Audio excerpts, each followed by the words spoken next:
Welcome to the Sex Ed with DB podcast, brought to you by O School. Sex Ed with DB is an intersectional, feminist, Bay Area-based podcast for folks who want to hear real stories from underrepresented voices as we try to revolutionize the way we talk about sex. Just talk about sex every single day. I used to hump the shit out of everything. I think everybody does. I'm like, if you'd like me to start procreating, tough shit, because I'm not gonna. You can't have education, you can't have contraception, but you can't have an abortion. We're still on the shit end of the stick for a lot of medical intervention that would make our bodies function better. And now it's all queer and all messy and all bodies and really great and fantastic. Everyone gets a vibrator! I'm DB, aka Danielle Bezalel, and I'll be your host. Looking in the mirror and loving what you see all the time is no easy task. But we're here to tell you that you're incredible just the way you are. In today's episode, we'll be talking about all the feels when it comes to the concept of body image. Summer's almost here, and everybody's talking about getting beach body ready. Here at O School, however, we know all that requires is taking your body to a beach, and voila, you've got a beach body just like that.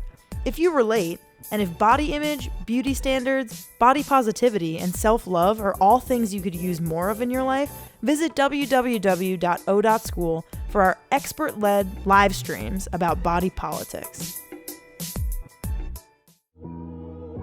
If the future of your fertility is causing you stress, tell your eggs to chill out, literally. Extend Fertility is a premier egg freezing practice dedicated to preserving your fertility options. Have questions? Schedule a call at extendfertility.com. I started this work because, it started with my own history of hating my body starting at the age of 12. This is Connie Sobczak, co-founder of The Body Positive, a nonprofit organization that teaches people to value their unique identities and become liberated from self-hatred so that they can optimize their energy and intellect to make positive changes in their own lives, communities, and beyond. Getting an eating disorder by the time I was 15 because of different situations. One was that all of my friends were body hating, and one of my friends happened to teach me how to become bulimic. And then at home, my dad was very obsessed about body size. My mom was very cool about her own body and never talked to us about ours, but my dad was really on the case of my sister, who was a very big person, really tall and just big. And so in her teen years, when I look back, I see that she was probably binge eating because she had a lot of shame about who she was. And this was in the 1970s. So no information at all about eating problems and no conversations about that.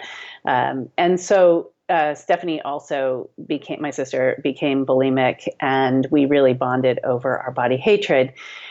She also got breast implants when she was in her early 20s because she thought something was wrong with the shape of her nipples. She thought they were deformed. And so she went to have surgery, and the doctor said, well, while you're here, we can make your breasts bigger. So they put in implants. One of them hardened, and then two doctors took their forehands and crushed the implant in her breast, and silicone leaked through her bloodstream, and so she developed an autoimmune disease, lupus. And because it was never discovered and treated, she really struggled with a lot of pain, and subsequently then got addicted to pain pills and just continued to hate her body, continued to have an eating disorder throughout her whole life, and died when she was 36.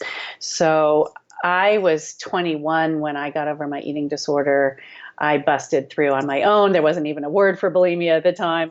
I knew that I was at a point where I didn't really want to live because of the struggle, and but had really interesting things happen around dreams and realizing that I was killing myself. And I woke up and said, oh my God, I have to live. I want to live.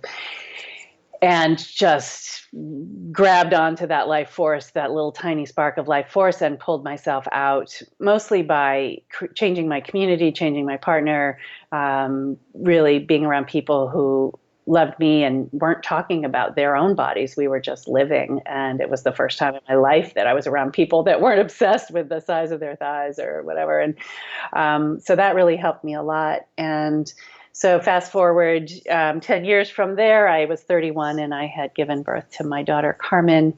And Stephanie died when Carmen was a year old. And that's when I just made the choice to change the world. So that was the beginning for me. I had this vision of reaching out to teens first. It was my first audience idea because I felt like when they grow up, if they choose to have children or have children in their lives, that they can, if they do their own work and I can plant seeds, that there can be a different way that they can grow up and evolution can happen because they won't be passing this on to another generation.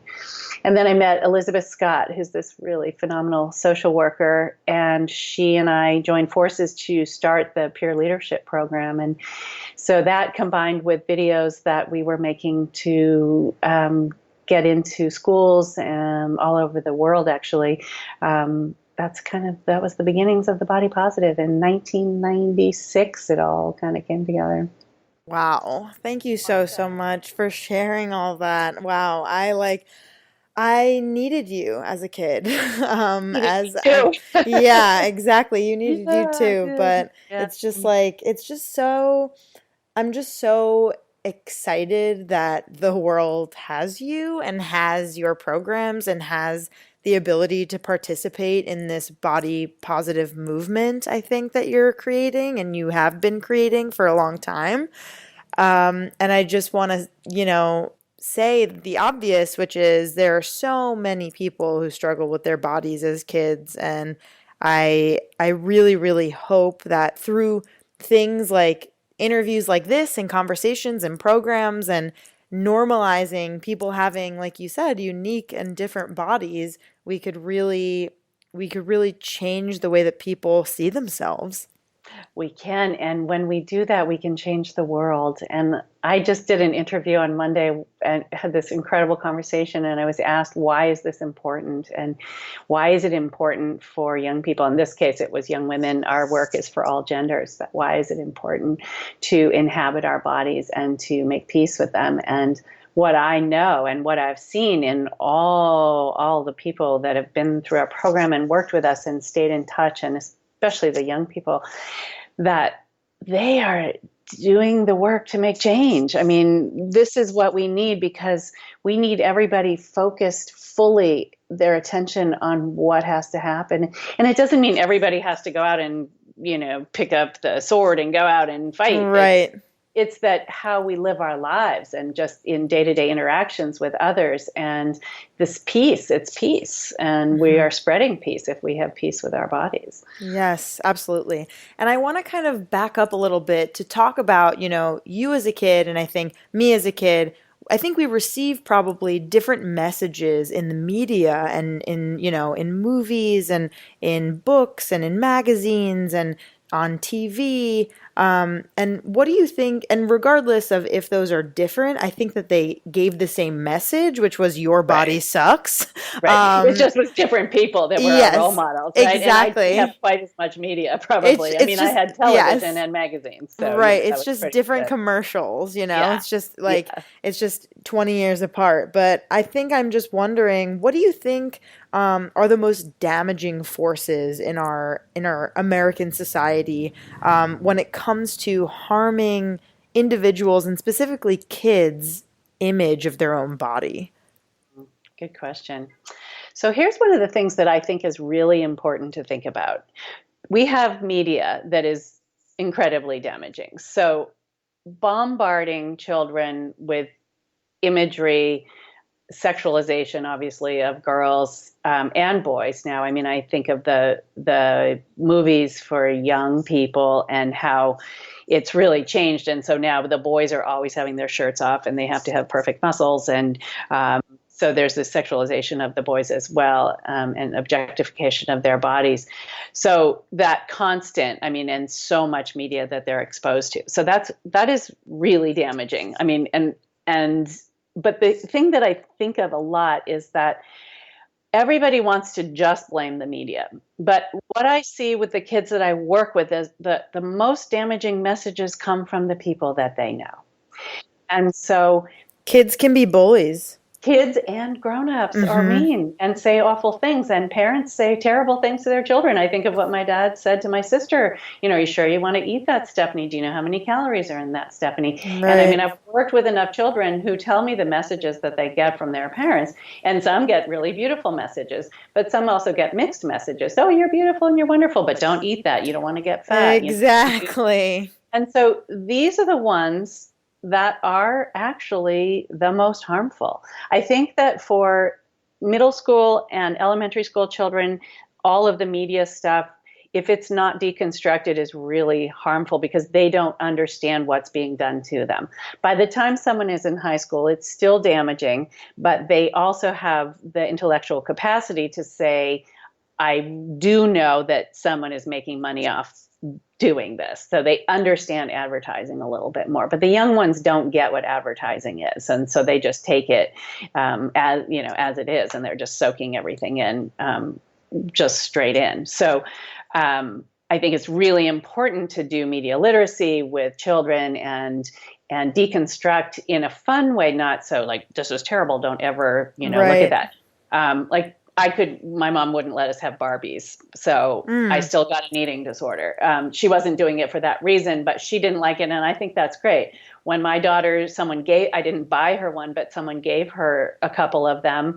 And so we just had a little fun moment where I was like, okay, so I just need to say to you, this doll makes some girls think that they're supposed to look like this, but let's take a look at her. First of all, she's on tiptoes all the time now, and then she's got so much hair that if she were on tiptoes and had that much hair and that tiny waist, she would fall over backwards. And I was doing this. I was demonstrating this, so looking as goofy as possible. Right. And now go play with her. Now the thing that she wanted to do was change the clothes. So she used her for a little while, and then she was done. But not making things bad. I think that is something that happened for me that didn't help. Was Barbie was evil.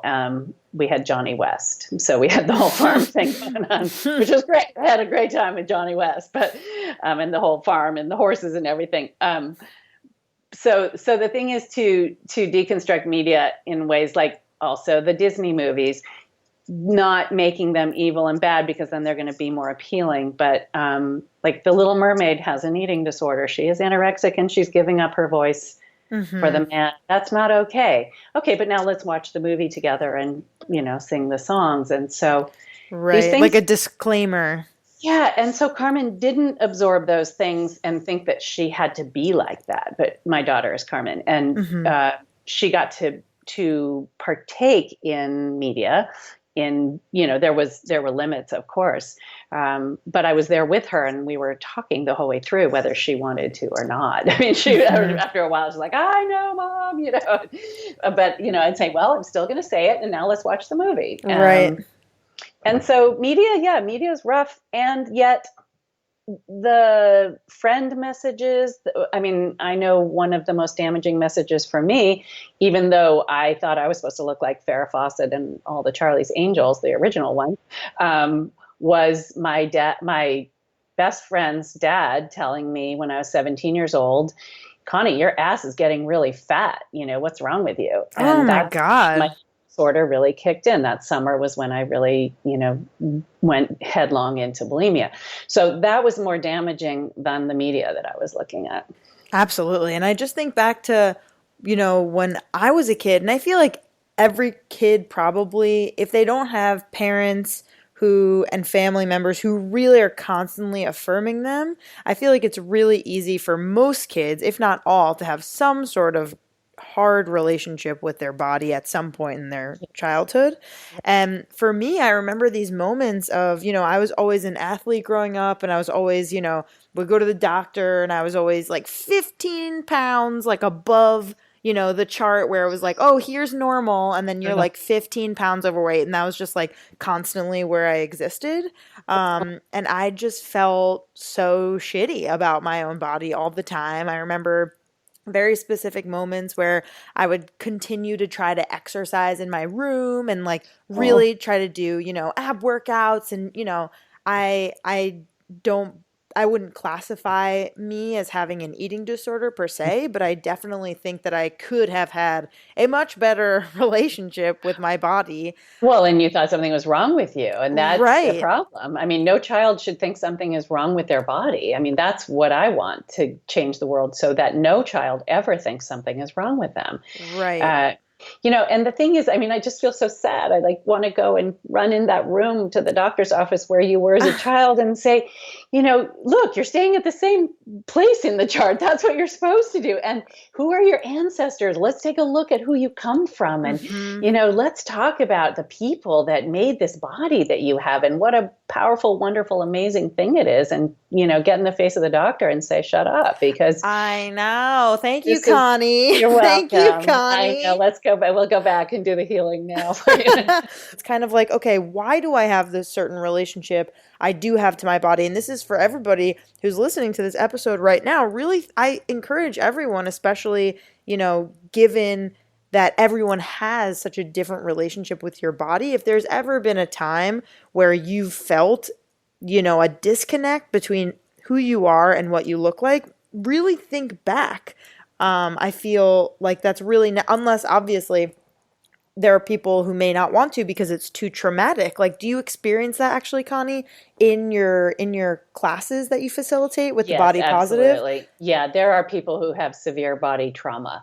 And so when we do our trainings, this is something that's really important to acknowledge. And even when we do the very, very best that we can to acknowledge this and help people step away from some of the activities we do, there are times for certain people who their stuff is a lot. And so we try and have self-care spaces and allow people to step away when they need to. And then we have conversations about it. At our last training in Los Angeles in February, it was really fascinating because I did this meditation taking people from birth to death in their bodies. And one woman afterwards said she said it was an incredible meditation, but I wish I'd known in advance because I have severe birth trauma and womb trauma. And so if I'd known, then I would have been prepared or could have stepped away. She said, that said, I'm really glad that I did this because it was really powerful to be in my body throughout this whole lifespan and see that my body is my friend. So I mean, it's intense, this is an intense topic that we're taking on with people. And we have learned a lot as we've done this. And one of the things that we teach in our model, that one of the competencies of the 5 is practice intuitive self-care. And that's living through trial and error. We don't know the best way to live is through trial and error. We try things and we gather information and then we do analysis, and then some things work and some things don't. And then third competency is cultivate self-love. So if we don't beat ourselves up when we make quote unquote mistakes, then we learn. And so, as we're role modeling in our teaching, what we're giving to people, which is to be human, means to make errors, to fall down, to not get things right all the time. And then role modeling self-love of like, wow, first of all, thank you for your feedback and let's have a conversation. But we can do that within ourselves as well. So in my self-care practice, I can step in and say, oh, that worked, that didn't work, and this is what I want more of, and this is what I want less of. And so this deep listening process to the body. But that's a loopy way to say yes. Some people have that people need support. And so if to anyone listening, if you have body trauma and if you start trying to change your relationship with your body and lots of big stuff comes up, you deserve to get help. I mean, right. This is where it's normal. It's completely normal. Completely. I mean, it's all normal. That's the thing. I mean, yeah. Anything that's going on is Yeah. is normal.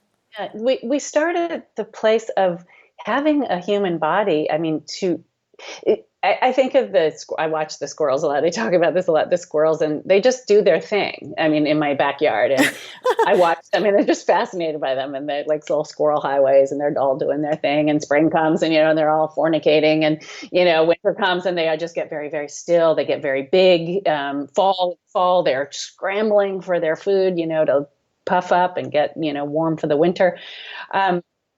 So we have these human brains that get in the way of our self-care because we stop listening to our instincts and we stop listening to what we know because the brain has been trained by others, unfortunately, to discount what we know. I hear parents so many times say, "Oh, you don't think that," to their children, or you don't feel that. Yes, they do, actually. Right. They do feel that they're experiencing something. Don't take that away, because that takes away from that listening to the body.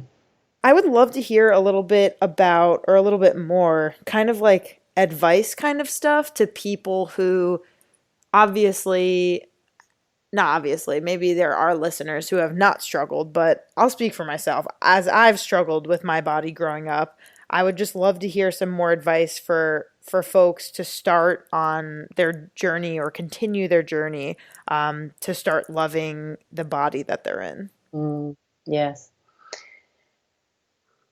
The best way to start the process or continue the journey of loving your body and having a more peaceful relationship with food and movement is I think the first step is just to honor that this body gives you life. You are here on the planet. There's no you and your body. There's no brain separate from the body. There's no spirit separate. It's all one. We are here because of this body. And when we reject our bodies, we are taking away the home for the spirit. So the name of my book is Embody, and it means to provide a spirit with a physical form. Okay, so starting there, this body gives me life. This body comes from this long line of ancestors that all go back to the first human being. So all of these people came together, procreated, thrived through harsh times. They made it. So all of our ancestors made it, right? To give you this body. So I honor my entire line of people by honoring my body. So I think that that's a really wonderful place. And that helps so many people that we work with just to see like, oh, wow. So if I'm trashing my body, I'm trashing this whole line of ancestors who gave me this body and who were powerful people that made it. Whether even if you have heart disease, whatever it is, we made it. We got here. We're here. So, and then the next step is, what do you want from life? Do you want to spend your time obsessing about the little details about your body? Do you want to be joyful with food? Do you want to be able to be free? Because freedom means having an acceptance of what is. This is my body. I now am living in an aging body. I am at a point where most of my generation is starting to cut themselves up and inject themselves with things and hate their bodies because their skin is changing and things are happening. So I have a choice right now. I could do that. That's a choice I could make. Or I can choose to say, my body has been walking this earth for 57 years. So I can do the work, and it's not easy because of the pressures in this society, but to wake up in the morning and search for my beauty. So I can search for my beauty, I can search for my flaws. So there really is a choice that needs to be made every day to say, I would like to be free. I would like to live. And from there, the tips and tools would be, I think my book Embody is a really great place to start. I think these courses that we have are so beautiful. Yes. At the Body Positive Institute. It's just like getting to hang out with Elizabeth and me and other people who are part of the work, who have been influenced by it. And we have worksheets that people can do. There's so many other books and different people who are doing wonderful things. there's so many people right now. Start finding the books. For Sonia Renee Taylor has a new book out, The Body is Not an Apology. Yes. And there's books, Rebecca Scritchfield has a book called Body Kindness. So she's a dietitian. It's very much specifically about making peace with food and honoring size diversity. Those are just two. Linda Bacon's book, Health at Every Size, and Body Respect. Those are books to really learn the science about why we come in different shapes and sizes. So start doing the research to learn about the fact that we come in different shapes and sizes naturally. And then to look around and look at culture and just realize that if you hate your body, somebody's profiting. And that this is we've been sold a whole bill of goods here to make us hate our bodies, because then capitalism thrives. So if I don't like myself, I'm going to spend money on trying to change myself all over the place. And what happens, I become a conscious consumer when I can say, no, thank you. I love myself. And so like I go in the grocery store and I cover up the magazines that have, the diet stuff and, right. This lost this much weight. And I just cover them up with food or political magazines and make a statement about, I don't harm property, but I'm not willing to spend my money in places where someone's trying to make me feel bad about myself. Mm-hmm. Yes, Connie. Right. And then join the community. Be with people who want to talk about things other than the calories or the points that they're eating. I have a friend, she was just telling me a while ago how at her lunchroom at her school, she can't even go eat with the teachers because everybody's just counting points and talking about points and talking about their diets. And one of her friends said, why don't you come and eat in the lunchroom? And she said, because I don't want to have that conversation and I want to have a peaceful meal. It's getting a little bit boring. Mm-hmm. I mean, one of the other reasons I started this work was I just got sick and tired of being in women's restrooms and having everybody picking at themselves and hating on themselves in the mirror and talking about, oh, no, you're pretty, I'm not, you're this. Right. No, you're that. It's just like, shut the fuck up. Yeah. I mean, really, that's what I want to say. Like, everybody shut up. Now let's start over. Mm-hmm. Let's talk about food and the beautiful meals. Let's talk about movement or, yoga class, whatever it is that you like to do, or running through the hills or whatever it is. Let's talk about trying to figure out ways to get people who don't have access to food. Let's really talk about the real issues. So let's honor that we have the body to be able to do all this stuff and to love each other.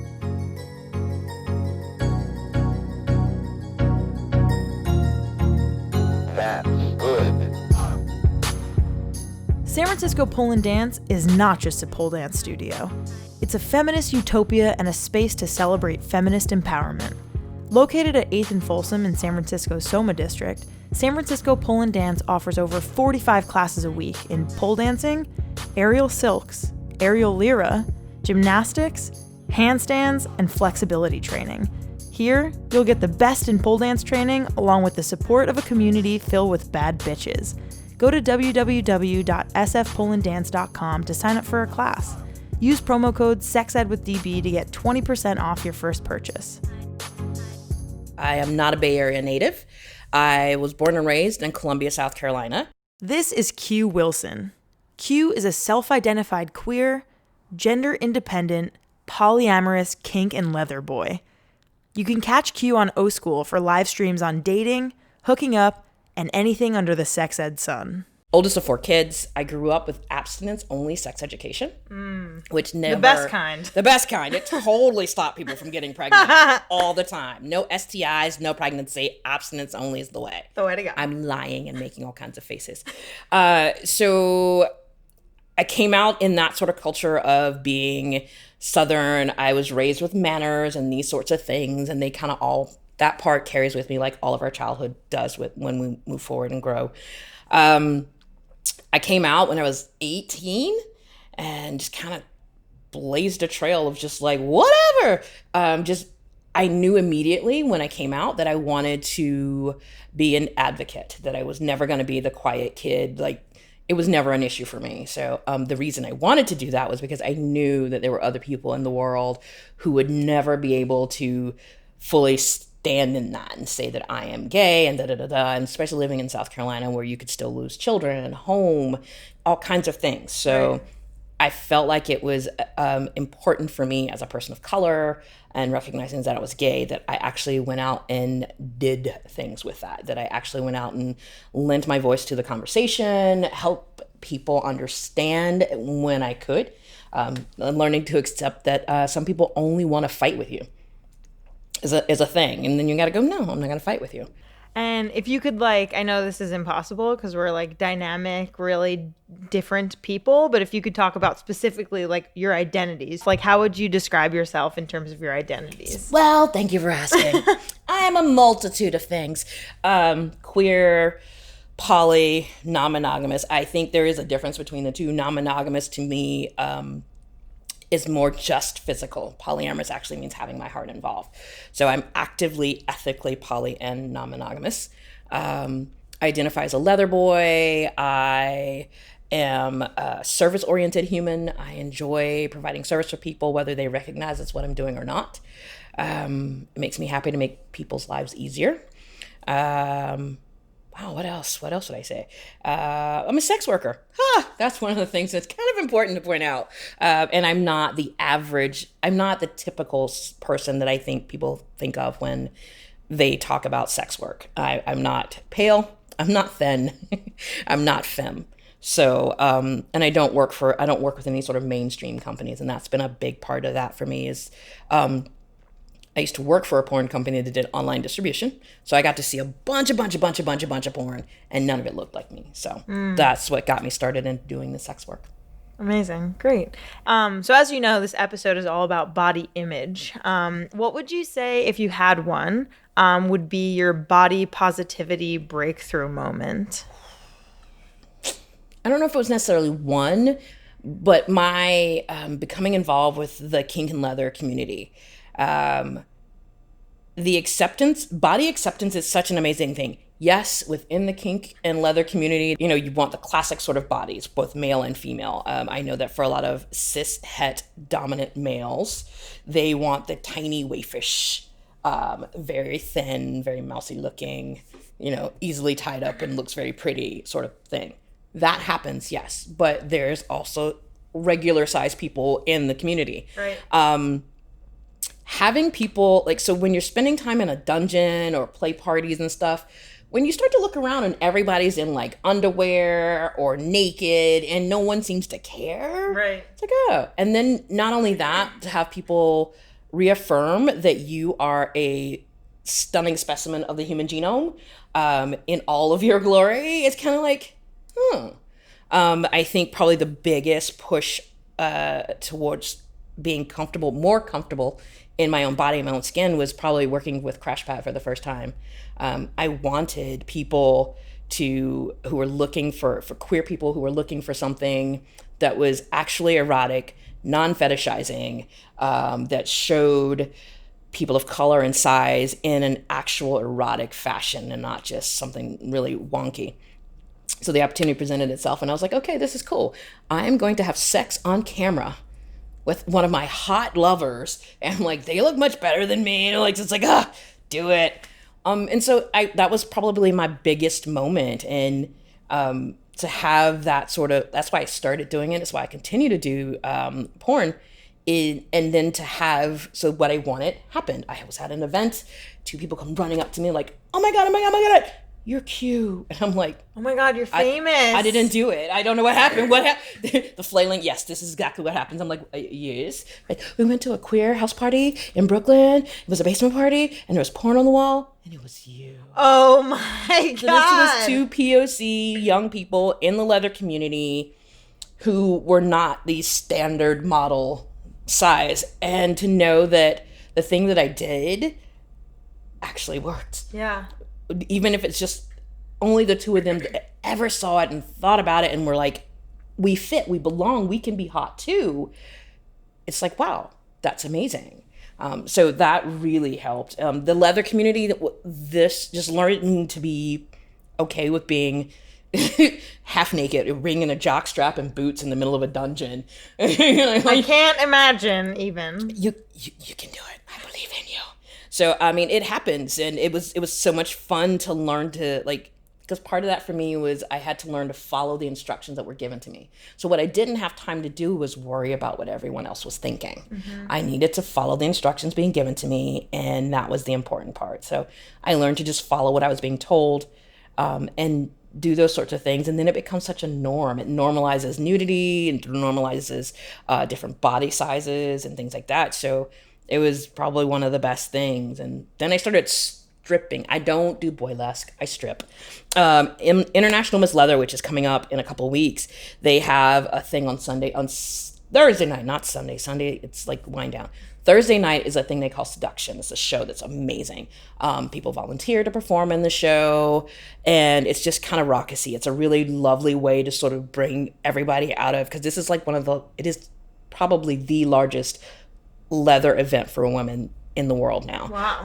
I think there might have been Amsterdam, might have been the first, but they don't do their event anymore. So this is something that you've got people coming from all over the country, literally all over the world, actually, and trying to you want to kind of set that tone. So Thursday night Seduction is people stripping. There's all kinds of musical, just stuff and things. And I decided one year that I was going to strip just because I needed to dare myself to do something. They announced me, and like the crowd goes wild. I was like, holy crap, I'm actually going to do this. And I go out, and before I can like start to do my number, there's like, wow, money's being shoved in places. And I'm like, whoa, okay, all right, there is no routine. Just stick out a leg. Yeah, put it in my boots. God, yeah. Yes. So to be in front of a crowd of people from all over the country, all over the world, stripped down to boots, a jock strap, and whatever needs to cover my ass, and some pasties, and have people like throwing money at you, like making a beeline for the stage. That's amazing. That's the kind of stuff you see. Like Nina Hartley often will sometimes show up to this thing, and like to have the same response, like to have the crowd treat me the same way that they respond to Nina. I'm just like, I'm the shit, yo. Fuck yeah. Yeah, so that kind of, it's helped and it's boosted, and I love that I'm in a space now where I can be more comfortable in my body. I still have my own issues, but I feel so much better than I used to. High school was hard for me. It was really just didn't feel right in my body, and didn't have any sort of positive reinforcement, any sort of positive role models about being a big kid. So this has been amazing to finally make that sort of connection that it's about the eye of the beholder. It really is. Yes. And there's nothing you can do about that. All you can do is be yourself and be happy in who you are. There's not a whole lot that you can change about someone else's perception. Totally. Wow. I'm so happy that like you've clearly gone on this huge journey and like have found this community that like has really, really done it for you when it comes to the way that you see yourself, which is amazing. Like that is basically all everyone could hope for, right? Is Yes. to like find their place in the world and like feel beautiful in their own skin and just like be themselves. And and then it opens up so much once you become a bit more acclimated to your own body and you're fully present in your body. And I really sound like a woo hippie type person, and I'm really not. I'm just, I've moved through life enough. I'm old enough to have learned a few things along the way. And I've gotten to a point in my life where it is about the rest of the world isn't, okay, so as crass as this may sound, I used to work at a lesbian bar, and when the bouncer was getting ready to close, and it was like time to shut it down, bouncer would stand on the pool table and go, if you're not feeding, fucking, or financing a bartender, you need to leave. And if you break it down to just those things, if someone's not providing something essential in your life, then it really doesn't matter what they have to say. Yes, you will be affected in some ways. Yes, you will feel some things about it. But at the end of the day, it does not matter. It matters how you move through the world. It matters how you see yourself. And that's the most important part of that. Mm-hmm. So finding that gear. And the thing is, it never stops. I hate growth spurts is what I call them. I hate them. I've gotten to a point where I'm like, okay, I'm fairly, if I suck in this and I turn this way and I hold the camera this way, yes, the selfie looks great. Oh! Right. But you get to a point where that you've managed to move into your body, feel present, be there, and then you realize there's so much more to who you are, and finding out what you want to do and how you want to move through the world, and seeing that once you take that giant piece out of like worry, the body image, then you have so much more space to explore, you know, what you want to do, what your passions are, what is eroticism for you, what's erotic, what feels good, because now you're really in your body and you're not enduring, you're not so much in your head, you're more really in your body. And that's a very different thing and a very different way to move through the world. Absolutely. So you identify as a queer, gender-independent person, according to my content editor, and you're also a person of color. How do you think your different identities affect your body image and how it affects your approach to body positivity? Yes, gender independent. I love that term. I stole it from Bear Bergman. What's up, Bear? It's hard to not have things colored through the lens of I'm a person of color. There's no way for me to move through this world and not accept, like, there are some truths for me that are not true for other friends of mine. Like, I can't just roll into a neighborhood in the middle of the night. I am a masculine presenting human. You know, I can't ride at night with my hoodie up. Like, I love my hoodies. It's the Bay Area. You need a hoodie. It's like, it gets cold. It'll make or break your night if you don't have that hoodie. But I can't ride around in my car with my hood up. I'm perceived as a black male, and there is a distinct possibility that I could die. Someone can make a mistake. I could be mistaken as generic black man number 5, and before I have a chance to explain to anyone, I could be dead.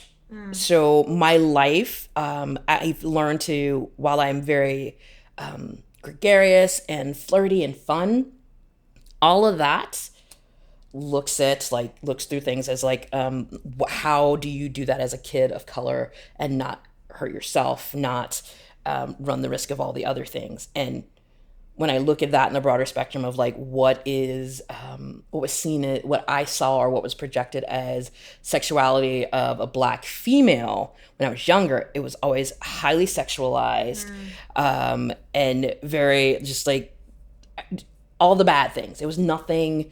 There was no pretty weddings for the black kid. If there was a black girl in the movie, she was the reason that a marriage was breaking up, someone was cheating on with, you know, those sorts of things. And so whether you noticed or not, because I don't think I consciously noticed it, but you see that over and over. You see the black kid does this, the white kid does this. The black kid's got like a big ass, and they make a big deal about your body and your dimensions in a way that it's different than like the tiny, tiny model human.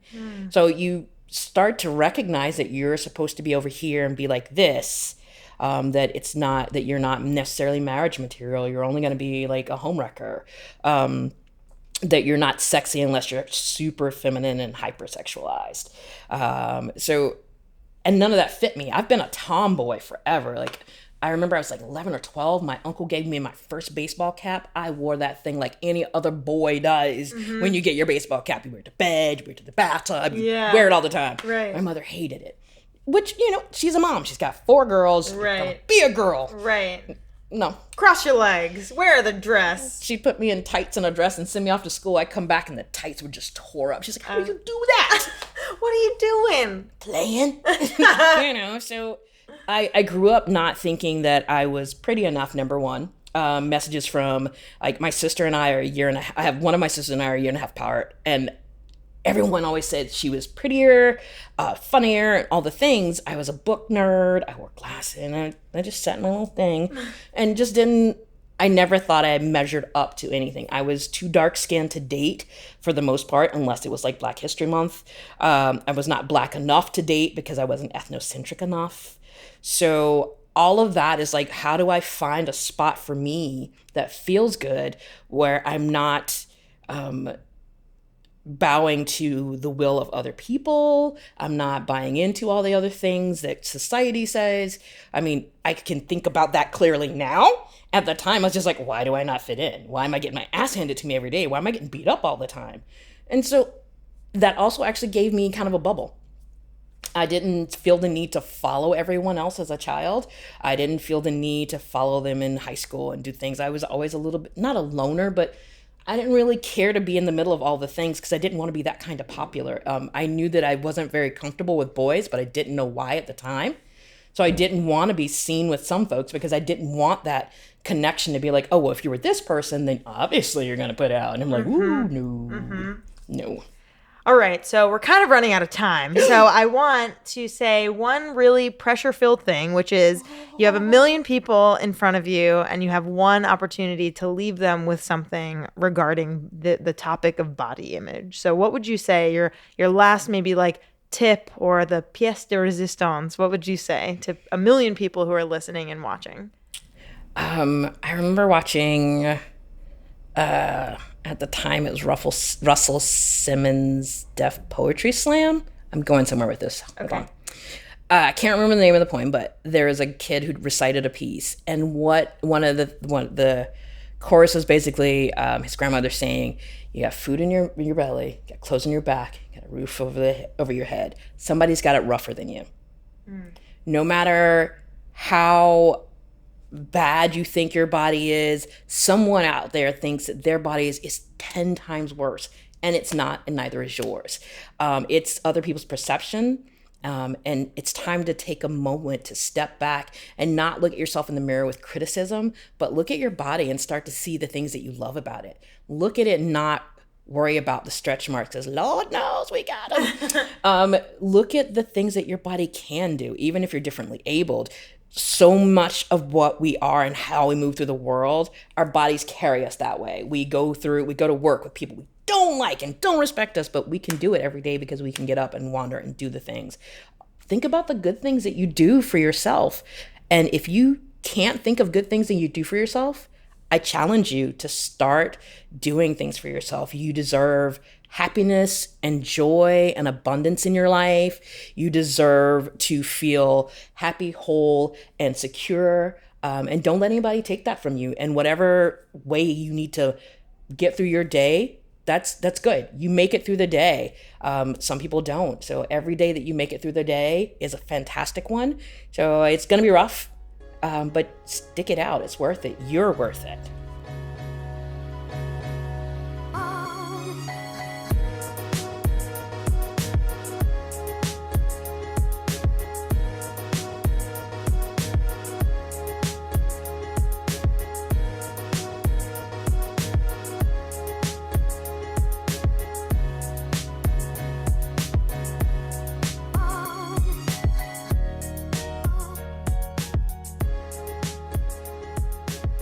I grew up in a suburb of Houston, like a pretty working class town, mostly white. This is Caleb Luna.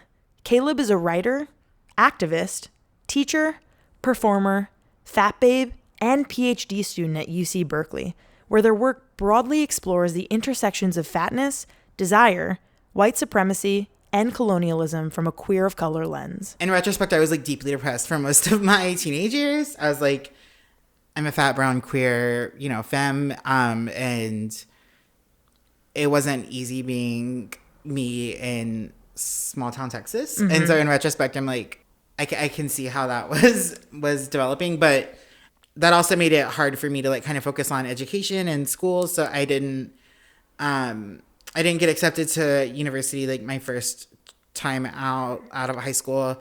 I went to community college, but there was so much family stuff and chaos. I dropped out a couple of times actually, and I dropped out of community college for about 4 years, went back for a couple of more years, and then transferred to UT Austin, which was my dream school. And I've heard great things about that school. I had a really great experience there. Awesome.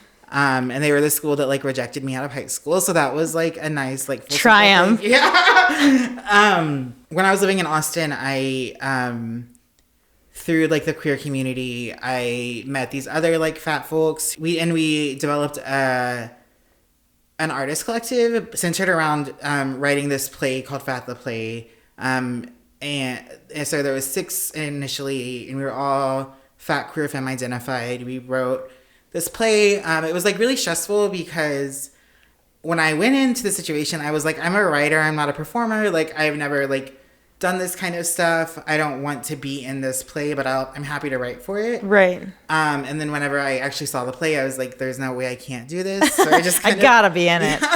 It was really a wonderful experience. And that experience really helped me start thinking about like what was so scary to me about being on stage as a fat person, and like why I was so resistant to the idea. And it brought up a lot of like my own internalized things about like feeling like I wasn't supposed to be seen and I shouldn't be seen, didn't want to be seen.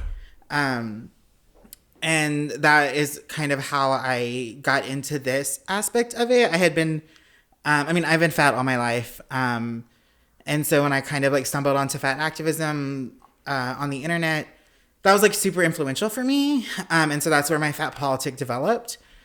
And then through this play experience is when I became more interested in performance and body image and all kinds of other things. Awesome. Thank you for sharing that. And how about now? So you're a Ph.D. student at Berkeley. What is that like? Congratulations. You're clearly a genius. That's amazing. So what are you studying and what's your degree going to be in? Thank you. I'm doing a Ph.D. in performance studies at Berkeley. And performance studies is like a kind of ambiguous field because it's so broad and it can be taken in so many different directions. So the field itself encompasses a lot. My specific interests are around the body and specifically fatness, how fat people perform our bodies, not just like on stage. I'm really interested in like burlesque or fat queer burlesque, especially as a place of desire and disruption and subversion for fatness and sexuality. That's something that I've struggled with a lot over my lifetime. I also am interested in drag. Like, I think both of these, something that's interesting to me about both drag and burlesque is that they're both like queer art forms. They also both encourage like really flamboyant aesthetics, which I think there's something interesting there whenever fat bodies I mentioned before, like I had so much insecurity and like anxiety about like being seen and being visible. And I think fat people are kind of trained to do that. We're trained to hide our bodies and, like wear long sleeve coats in the summer and, and never wear pants and never wear like shirts that show our arms and these kinds of things. So it's really interesting to me whenever fat people take these aesthetics and make them really like aesthetically big, right? Mm-hmm. Not just like physically big with their bodies. And another thing that I'm interested in is language and the way that we use language and the ways that the consequences of language and discourse on bodies. Something like a phrase that's really stuck out to me is be the bigger person, because the implication in that is that being the bigger person is like a value. It's virtuous, like it's something to strive for. But when you're actually the bigger person in any given space, it's such a different experience. And there's so much like, it's just so fraught with tension and objection and all these things. So I'm like, what is this like this discursive value of heft and size and bigness versus like the material realities of what it means to be a big person and a fat person. Yeah. Yeah, something I'm interested in right now is the phrase eating ass, right? And what the connection there between sex and food, and then the implications for fat people whenever we sexualize our eating practices, whereas fat people are imagined to be like hyper consumers of food, and that translation to sex. Okay, so the next question I have here is that this is a statement first. You identify as a queer person of color. Mm-hmm. And the question part of this is, how do you think that your different identities affect your own body image and how you approach body positivity? Yeah, I mean, I think as far as my own body image, it's, as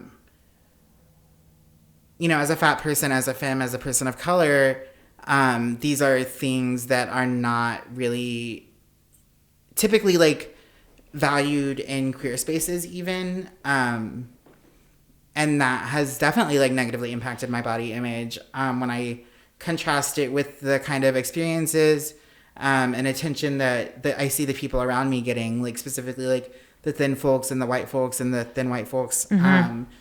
But even the way that like the thin queer people of color in my life operate in these spaces, that's been stressful and frustrating and a point of contention.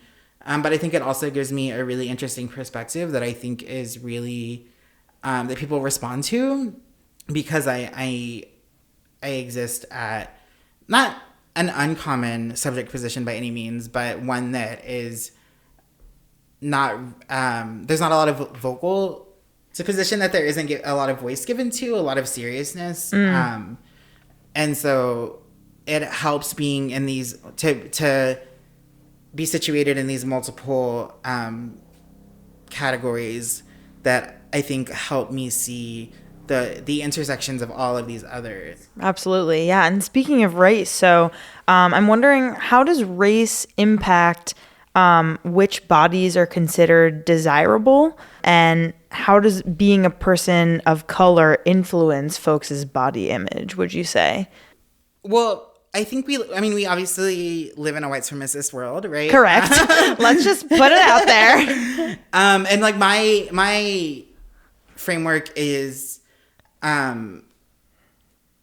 it starts with colonization, and that for me is really when a lot of these systems were implemented, not just white supremacy, but like the ways that we understand gender, the ways that we understand sex and sexuality, the ways that we understand body sizes, right? Like something that I think is really important and really interesting and related to this is that, you know, the BMI is the thing that we're kind of culturally taught to measure our bodies against. And the person who developed the BMI, like, first of all, wasn't even thinking about like fatness or health, but was really just trying to get like an average, and he like only used white bodies. And so whenever people of color are judged against this standard that is literally like just for white people,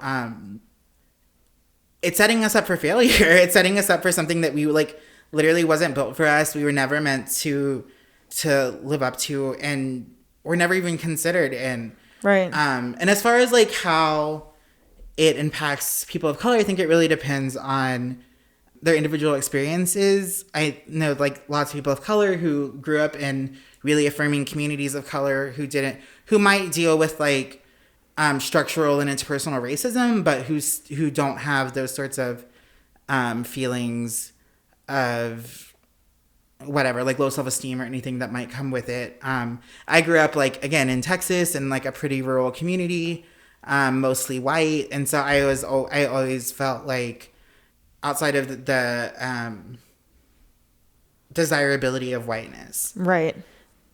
I'm trying to remember if I answered all of the questions. You got it. That was good. I think the main, like, really important part that I just gathered was what you just said about the BMI of like creating these systems that people of color were never able to even participate in. And there was no chance, like you said, because if only white bodies are being measured and being used for this system, then people of color who have all different sorts of different bodies and different sizes, different foods, you know, there's all these reasons why people of color may have different bodies than white people. And they never had a chance of even fitting in with the structure. Yeah, like I think about like indigenous populations in from the Americas, and I think like specifically like Central American, like indigenous people from like what's now considered Central America are generally like a bit shorter than other folks, right? Whereas like Swedish people are typically like very tall. 6 feet tall. Yeah. And it's literally just like the ways that our bodies developed for the parts of the world that we have been in historically. And the BMI specifically is getting a lot of critiques that hasn't like by any means trickled down into mainstream, like even health discourse. But they have found that like body formations of people of color just form differently, and that specifically like people with a lot of DNA from like the African continent have a different bone density. So they might be under the BMI, for example, they are being categorized into overweight, the categories of like overweight or obese or whatever, because it's so simplistic. But that's just one example of how like that it doesn't translate. Yeah. This has been so awesome. I'm so happy to have you, and this has been a really, really rich experience. I think I have one more question for you. Cool. And that's, what do you think is the best thing that individuals can do to change their own thinking and begin the path and the journey, which obviously isn't an uphill thing, right? It's an uphill battle, I would say. And there are definitely times where people get knocked down. But what's the thing that people can do in terms of the way that they think of their bodies to start or continue loving themselves? Yeah, that's a great question. I think like interrogating where your unhappiness with your body is coming from and why, and like what makes you unhappy about those things can really go a long way, because I think a lot of times it is external factors. And if we can like unpack that and kind of let go of any sort of really like intense attachment to whatever norms we feel like we're feeling, or whatever things our bodies are doing that we don't want them to do, is really, really helpful. And also like thinking about like having a being in relationship with your body, right? And like remembering like when I'm yawning, that means my body is tired and I need to rest. Like I can't like, I mean you can, but like pushing through like isn't good for your body. And those kinds of things, like eating when, like noticing when you're hungry, noticing when you need water, noticing when you need to stretch, and like thinking about like how can I take care of my body in whatever way it means to me, that isn't about like weight loss or like norms or whatever. It's just like, what do I want my body to do for me, and like is there anything I can do to make that happen? Has been really useful for me.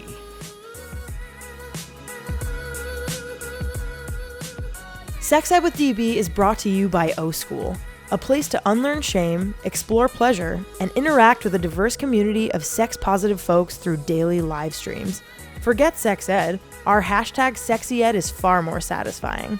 Go to www.o.school to learn more. Our creator, host, and producer is me, Danielle Bezalel, aka DB. Our content editor is Cathren Cohen. Our graphic illustrator is Carissa Diaz. Our audio engineer is Katie McMurran. Our social media lead is Lisa Fireman. And our fundraising coordinator is Carly Yoshida. Music by Joaquin Carud and the artist Buddha. Thank you to our featured voices and our listeners. Tune in next time.